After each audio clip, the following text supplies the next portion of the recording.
Hey everybody, this is Minion Soldier and this is the Piracy Show, and today we're going to be going out and doing some pirate gameplay. Now, I had originally planned to do this footage in the Herald, however, I forgot about the bug where if you exit the Herald in 0G, it kills you.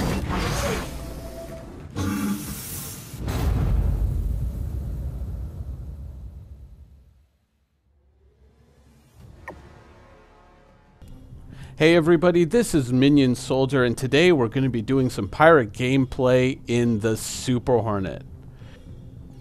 Now we're going to be taking the Super Hornet out, we're going to be shutting down a comm array, and then we're maybe going to shut down another one, and we're going to kind of mess around with a few things, and in general talk about 3.0, the game, how things are going, and how pirate gameplay is proceeding in the PTU. Now, of course, the original pirate gameplay that we got in 2.6.3, not all that thrilling and not all that interesting, but really that was more further down towards proof of concept than actual gameplay.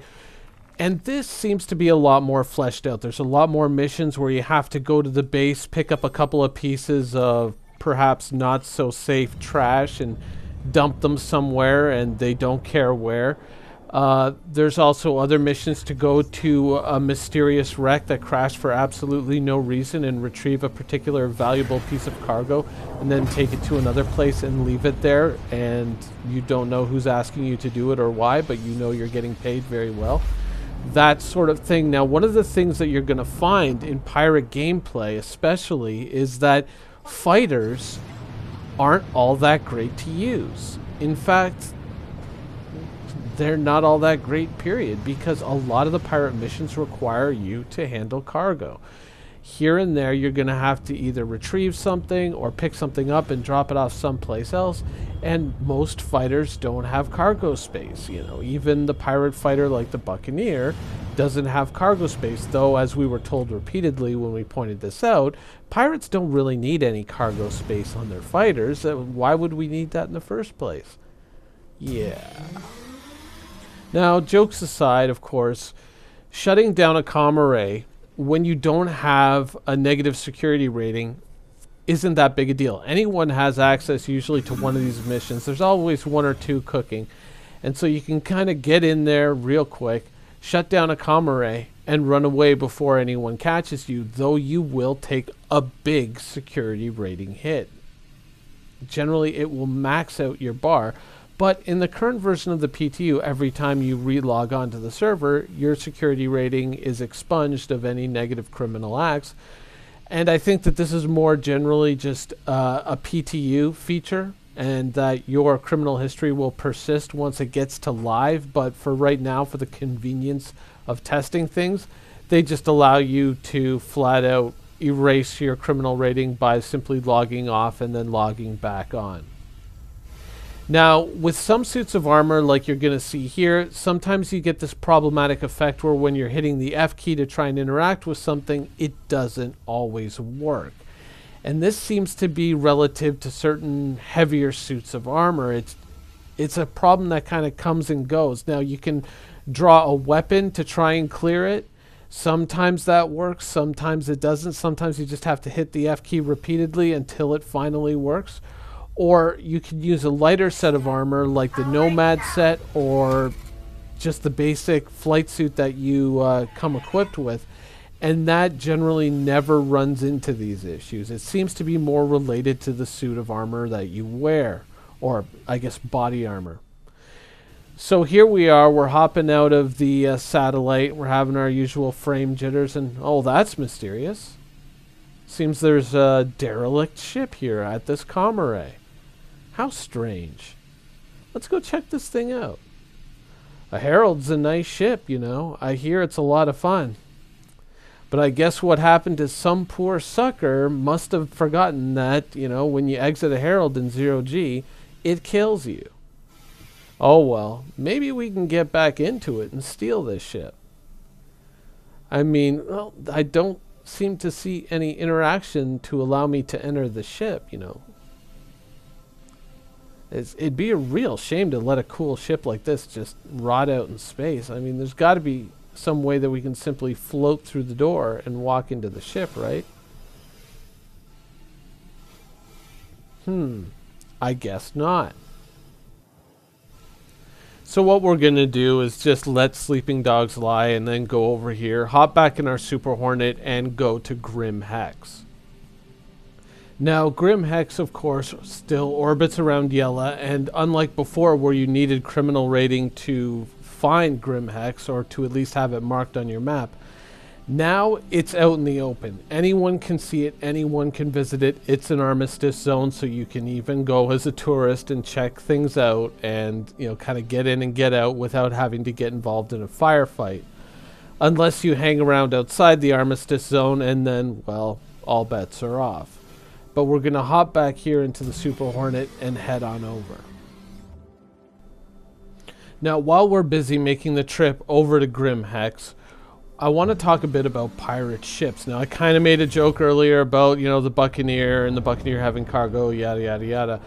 But I have found that because of the variance in the types of missions that you get, both in the legitimate side of Star Citizen and the illegitimate side, that right now in Star Citizen, the best ships to have in 3.0 are the Freelancer and the Cutlass.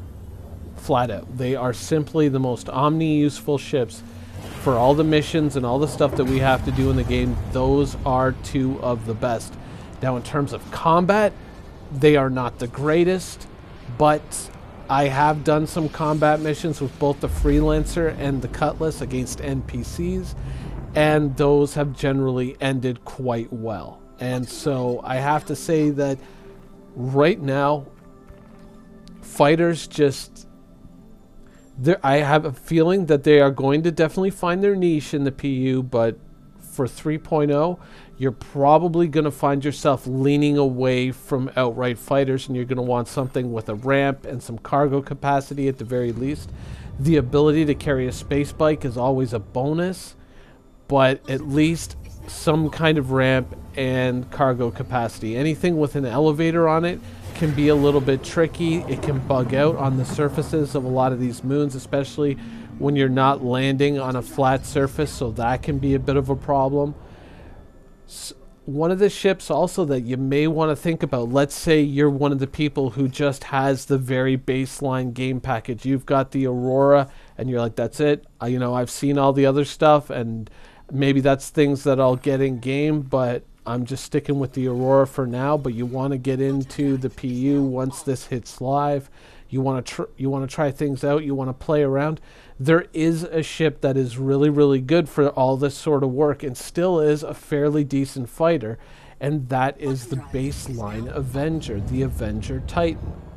Now, the Avenger Titan is a very baseline ship. This is only a $50 ship, so if you have like a basic game package for probably minimal or even possibly no money, you can CCU that ship into an Avenger Titan, and you get this added bonus of this cargo capacity in the rear, because remember, the Avenger Titan doesn't come with the cells in the back like the Avenger Stalker or the EMP like the Avenger Warlock.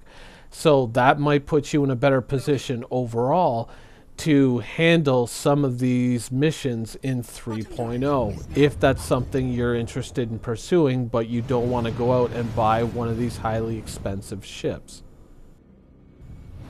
Now, back to the subject at hand. Here we are, we're flying into Grim Hex, and as you're going to find out, Grim Hex is now an armistice zone. Now, they're not going to open fire on me because of my criminal rating. There's going to be no patrol vessels here to attack me, but I can get in. I am now protected by an armistice zone, though I still do have to radio to ask for permission to land. And this is something that you're going to have to get into the habit of doing, which is kind of reaching up and going to the radio call button and calling the local landing site and basically asking for a vector to a landing pad. And then, you know, hitting the N key or whatever it is on your joystick and knocking yourself down, lowering your, or knocking yourself down, knocking your speed down to a landing speed, and lowering your landing gear so that you can move in and get into this beam of light, where then you can hold down the N key and just enjoy the auto land feature, which you'll be getting a lot of mileage out of, trust me. Unless, of course, you like to play in third person. Then it's all good. Landing complete.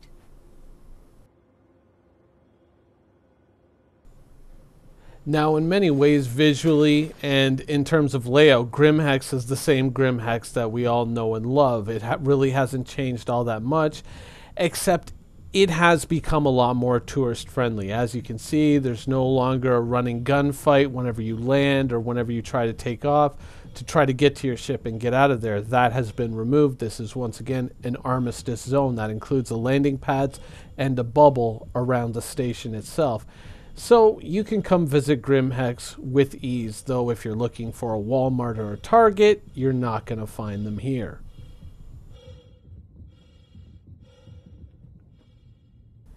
Now, sometimes you might run into issues where it won't let you activate the door, and I think that's because technically it's pressurized on the inside, and it won't let you basically open it up for fear of killing the occupant if they're not ready to go out into space.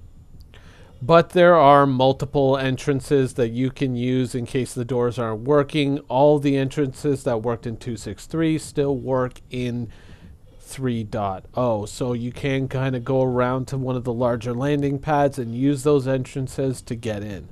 Now, Grim Hex does offer certain things that other stores don't offer, and that includes the same guns that you can get at other stores, but in different camo patterns on the guns, that sort of Call of Duty-esque type thing. And also different armor sets, which are generally the blacked out pirate armor like the set that I'm wearing now, the Nomad set, and the heavy pirate armor are all available here and in the normal colors. Now, for a while they seem to have been at Levski as well, but those in this current build seem to have been removed. So if you're looking for them, you might have to go to Grim Hex instead of going to Levski. Now, because of the certain restrictions and the ongoing issues I've been having with this set of armor, I've opted to switch back to the Nomad set, which is, of course, the set that we saw in the Pathfinder demo. So I'm just going out and switching out all the pieces. And unfortunately, there's some convenience features that hopefully in a future iteration we will get, because it seems like we kind of have to navigate in and out of this menu instead of being able to just say find a button or a preset that says, hey, I want to wear this entire set of armor and these weapons and, you know, this configuration. We don't have that yet. Hopefully at some time in the future we will be able to simply have a tab that says here are all my presets. I want this gun with this set of armor. This is how I want it all built out, and then boom, it's all done. Also, when you change pieces of armor and guns, you temporarily take everything off and then put everything back on again. So if you're out in space when you do this, you are going to be suffocated for a few seconds while it cycles through your armor, and sometimes the game's performance is not ideal. Now, I don't know why I didn't take that mission. I should have taken it, but instead I opted to go for another comm array. Now, I now have criminal rating this time, so when I'm going to the comm array, I'm going to have to be cognizant of the fact that any security forces that are waiting for me at this comm array are now going to see me as a criminal and possibly attack me right away.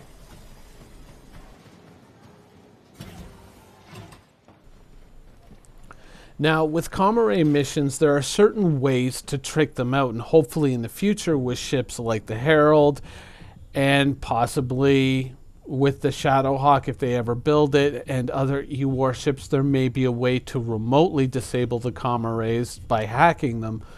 But for right now, the only way to do it is manually. But there are a few tricks to kind of get in there once you have a criminal rating and get the job done without actually having to fight anyone, even if the comm array is still guarded. And one of those tricks is simply get out of your ship.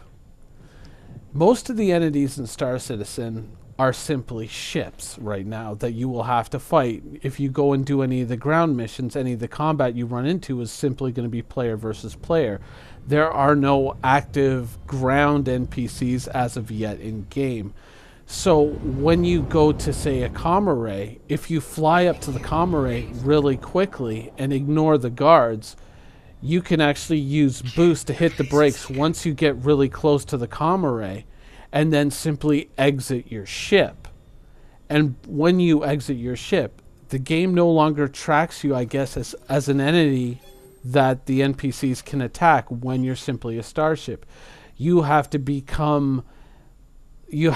like another ship for them to target, track you, and aggro you. If you're simply someone EVAing, they don't track you at all. So what you can do is fly up real quick, hit the brakes, get out of your ship, and they de-aggro right away. And you're going to see me do that in the Super Hornet.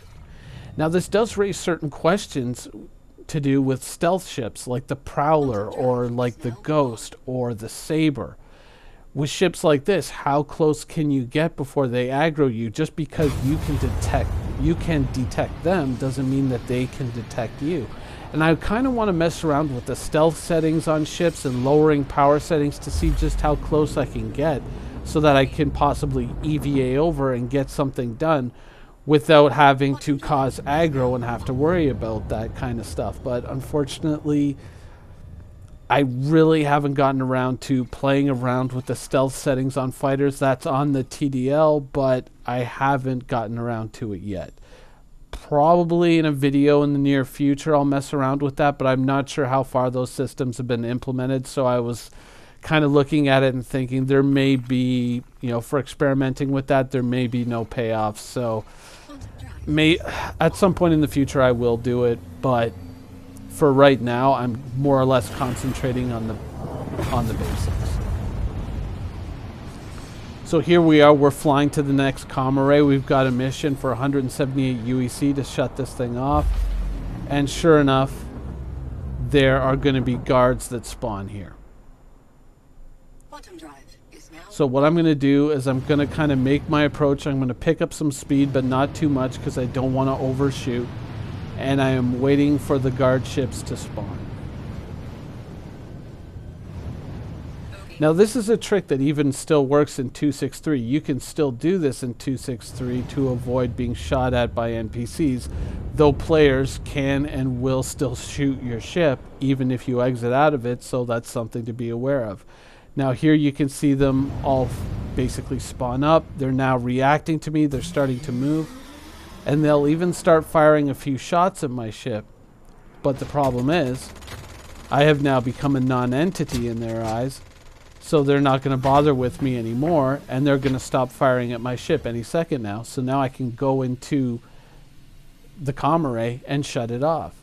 Now possibly with ships like the Prowler, you could go and park almost exactly where you warp in and just exit your ship, and if you have the patience, EVA over, shut the comm array off, EVA back, and then fly away. That's another way to look at it, especially if you want to keep a low profile and not be seen while committing your various nefarious activities within the PU. Which is, I think, one of the great strengths of how Star Citizen is being built out, is the variety in techniques that you can use to achieve your aims in the game, especially as a criminal. Everything isn't just straight up. There are different ways to go about it. There are different techniques to solve that puzzle, and that's already evident in this early version of the game. So hopefully a lot of that sticks all the way through to the final version, giving you different ways that you might be able to accomplish this. Maybe you can come in with a herald and simply evade your pursuers while somebody in the second seat goes and remotely disconnects the comm link. Or maybe you can sneak in with a Prowler and EVA out, and basically, or send out a friend to EVA out to the station, turn off the comm link, and then you can zip in real quick, pick them up, and then fly away before anyone's the wiser. There's a lot of different ways to go about this. The only thing that I would say that has become apparent to me that is kind of a weakness in the way the game is being built out is that even though the Prowler is a dropship, it doesn't have dedicated cargo space, and that's still kind of a question mark as to how important that's going to be. And I kind of want to see a stealth ship that at least has a few dedicated cargo slots that you can take advantage of in game, even if it's not for, say, so much as transporting cargo, but just enough cargo slots to allow you to accomplish these missions, pick up objects, put them down, that sort of thing, and basically keep them secured within your ship. I'd like to see a ship like that in game, or at least a variant of a ship that we already have that can do that sort of thing. Like, even if it's a stealth version of the Avenger Titan, I would like to see it. Now, maybe we can also achieve that through secondary modules, components, software that we can purchase for these ships once those systems get fleshed out. Maybe, but it is something that I would definitely like to see in the future. Now, for the next mission that I'm going to do, it's going to be one of those cargo retrieval missions. And what I'm doing is I'm going to a unlisted premises on the surface of Daymar. I'm sure it's just a free-range, fair trade, mom-and-pop lollipop factory that's just not listed whenever you fly to Daymar. But I'm going to have to pick up some biohazard packages, and they're going to ask me to dump them in another location. They don't care where, just get it off the premises and get it off the planet.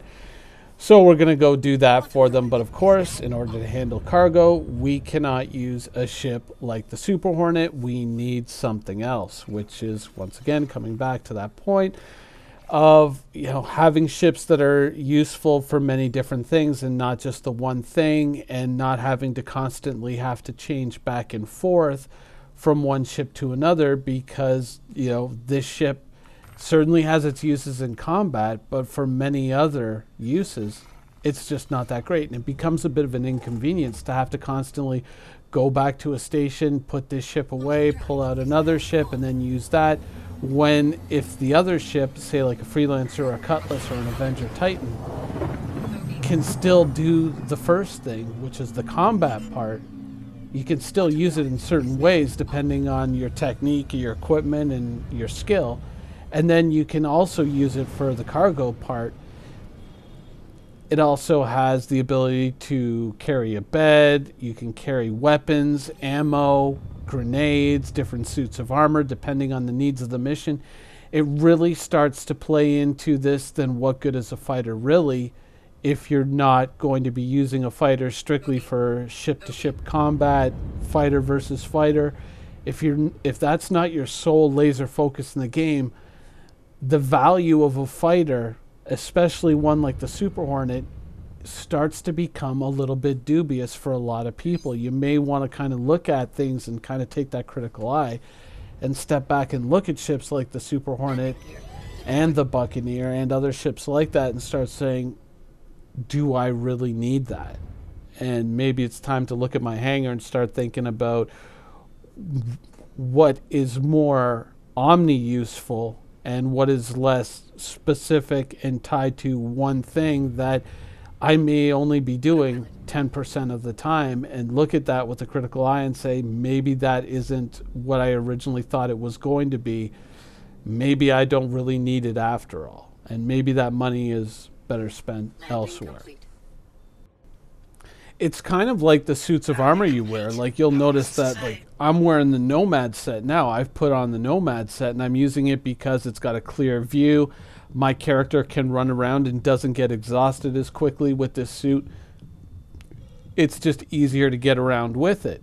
Now, of course, I could go out and I could put on the heavy armor suit, but my character would exhaust more quickly. It would take me longer to get around and to do things with it, and I would have a much more restricted view. Which brings us back once again to the Cutlass thing, because unlike in game now, where we can simply flip to a suit of armor whenever we want, in the finished version of the game, we're going to have to go to our ship and change out of our body armor, and we're going to need basically a place to store all those items, all the different guns, grenades, medipens, oxypens, we're going to need a place to store all those things, keep all those things, so depending on the circumstances that we're going into, we're going to need to be able to do that on the fly. And if you're flying around in a fighter with no cargo capacity and no interior environment to change all these things around, because once again, pretty soon we're getting to a point where we're going to get into fighters and you're not going to be able to wear heavy or medium armor, and you're only going to be able to wear the flight suit. You're going to need to be able to change around from these things. And once again, that comes back to ships like the Cutlass and the Freelancer and the Avenger Titan that have those interior spaces and those storage spaces to allow you to do that sort of thing. Kind of, you know, I know that once again, that's a point that I've been making over and over again, but now reality is kind of kicking in, and, you know, people who have been perhaps not noticing that or have been selectively not hearing that are now going to have that brought sharply into focus for them, and they might start looking at certain ships that they thought were amazing and say, you know what, in these certain situations, yeah, but broadly speaking, overall, it's going to be ships like the Cutlass, the Freelancer, the Constellation, things like that, that are really going to be the bread and butter of the Star Citizen universe. And the fighters are looking less and less like the focus of the game and more like something for Squadron 42, and not so much the day in, day out vehicles that we thought they were going to be in Star Citizen. Now, of course, a lot of these are like day in, day out concerns, and you might go back to what I said about the Buccaneer and say, oh, okay, well, you know, now, all right, so the Buccaneer having cargo space, having a gun rack, things like that, now it is kind of a concern. But the truth is, like, with the Cutlass, we got a really great ship. And that has to be said. The Cutlass has certainly, I would say, in terms of pricing where it's at, I am shocked that the price has not shot up on the Cutlass. I fully expect that it will at some point. But when you look at something like the Buccaneer and think about its now narrow focus, and you look at something like the Cutlass, which has this broad focus and all these capabilities, I really think that the value that you get out of the Cutlass is outstanding. The value that you get out of the Freelancer, even something like the Avenger Titan at only $50, is outstanding. Absolutely frickin' outstanding.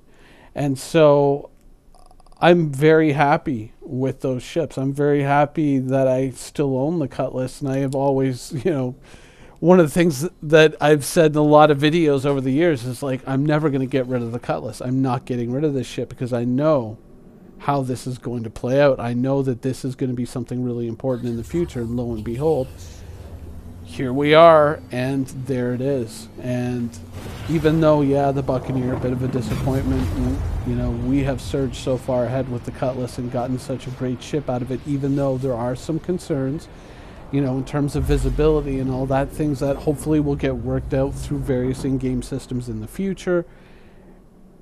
I am overall still pleased with the way that ship turned out. Even a ship like this, like the Freelancer, which certainly suffers from the same problems that the Cutlass does, and in certain respects more so. I believe that at some point in the future we're going to get some kind of features, hopefully not an auto landing system for, you know, just about any type of terrain, because I would be very suspicious of any type of system like that, because that would, to me, seem like a system that could bug out very easily. Hopefully we'll get some really great tools to help us land these ships in difficult terrain and not just on landing pads, and make everyone's life a little bit easier. But here we are, we're closing in on Daymar now. We're heading down to this innocent mom and pop operation that I'm sure is not you know, a hotbed of criminal activity in any way. And we're going to help them dispose of a little bit of trash. But in retrospect, when I was heading down to do this mission, I originally was looking towards Cellin or Chelin, or however you want to pronounce it, because I was hoping it was one of the facilities on that planet, because in the current build, Daymar seems to have certain issues where you only seem to get a certain amount of gameplay out of it before it just totally craps out your system and disconnects you, or the game crashes. And I've been running into these issues time and time again, Not so much going out to Delamar or Yella or Selin or Chelin, whatever. It's this planet itself seems to be causing an issue, and I'm not sure if other people are having that same issue, but it seems that once you get into the atmosphere of Daymar, it's like the clock is ticking. I mean, this gameplay session was almost an hour long, but it was running fine right up until I got to Daymar. As soon as I got to Daymar, things started to go sideways, and it quickly fell apart after that. So, spoiler alert, I don't get to fully complete this mission, though I do get to do a few parts of it. The game eventually craps out and disconnects me, but compared to a week and a half ago, when playing more or less was, oh god, I got 10 or I got 15 minutes of gameplay. Ooh, you know, this is one of the things about the PTU in this stage right now. It has gotten a lot of improvements. Still some bugs, but it has gotten a lot of improvements. And if they can iron out even more of these bugs and then release this to the public, I think that there's going to be a lot of people who are going to be really happy to kind of get out there and explore and see what's out there. Now, I also went to Daymar. I was trying to do a video where I went and I found the crashed javelin. I know where it is, and I have gotten to that location on a couple of occasions. But as I start to look around and try to get to the wreck itself, it always crashes out before I get there. So I'm kind of taking that as kind of a signal that that's a video that I'll do down the road. I know there's a bunch of people who've already put out videos of, oh, here's the javelin wreck on Daymar. And I kind of wanted to do one too, but I think I'll save it for when the game's a little bit more playable. And I watched a bunch of those videos, and I had looked at it and I went, yeah, but there's nothing there to steal or pick up, so no real rush to get there anyway. Hopefully at some point too, we're going to start to get a coordinate system so we can bookmark certain coordinates, because I have found certain wrecks in some of these canyons and some of these valleys that on these planets where I know that, okay, there's a crashed caterpillar there, and maybe it spawns a mission, maybe it doesn't, but I can now go to that place and just kind of make a few of these bookmarks and kind of do a loop around the system and hit up these different crash sites and hopefully retrieve some cargo, take it back, sell it, so that once we get into the proper live version of this, I can make some money real quickly, buy some armor, buy some kit, buy some extra medipens and oxypens, and just in general be better prepared for the gameplay that lies ahead. Now, in a previous video, when I was approaching Daymar, I had shown the interior of the caterpillar, and I'd shown like the HUD and all the information in that and how it was blending in with the background and making it difficult to read. Now with the MISC Freelancer, of course, because of the blue color, it's a little bit easier to read this. It's a little bit easier to make it out. But I still kind of hope that we're going to get an option in the future to change the color or the opacity of these readouts, so they're going to better show off against the different colored backdrops that we might be flying into, because, you know, where this might be a little bit better for Daymar, if you're going to Yella or Selin, or especially on the light side of the planet, this kind of overlay then becomes a problem. So hopefully, yeah, in the future we're going to get the option to change the color and the opacity of these overlays to make them better suited to all the varied environments that we can run into with our ship, and not just say, well, you know, Drake ships are good for you know, Yella or Selin, but they're terrible for Daymar, whereas you can take a MISC ship to Daymar and it shows up a lot better. I don't agree with that reasoning, and I know that some people are like, oh, well, you know, this is good for that and that is good for the other thing, but in this case, I think that this is definitely something that needs a review and another second critical look at the thinking behind this type of system, and maybe adapting it to be a little bit more omni-useful and less dependent on the environment. Because I just think that most ships would automatically have some type of feature like this, because it's not like one group of ships only goes to one planet and another group of ships only goes to another. Hopefully this is something that's going to get a change in future iterations of Star Citizen. Overall, criminal gameplay in 3.0 has taken a big step forward. It has really gone from just, you know, shutting down comm arrays and then waiting for technicians trying to turn them back on to kill them and get a reward for that, or going to Korea and basically stealing bottles of whiskey and waiting for somebody to turn up and ending up having a firefight with them.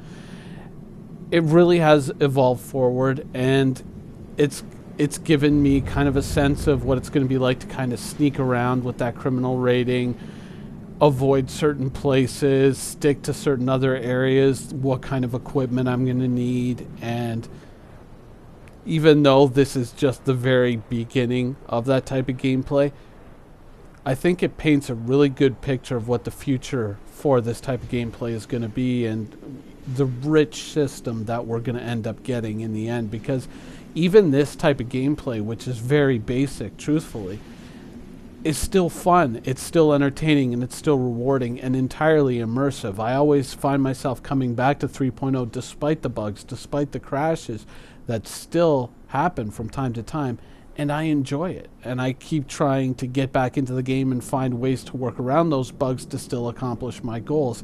It's not one of those things like, oh, it crashed, oh well, and then, you know, just throw it away and say, oh, this is crap, I'll just wait till the next iteration. I still keep coming back to it because I genuinely enjoy it and I have a great time.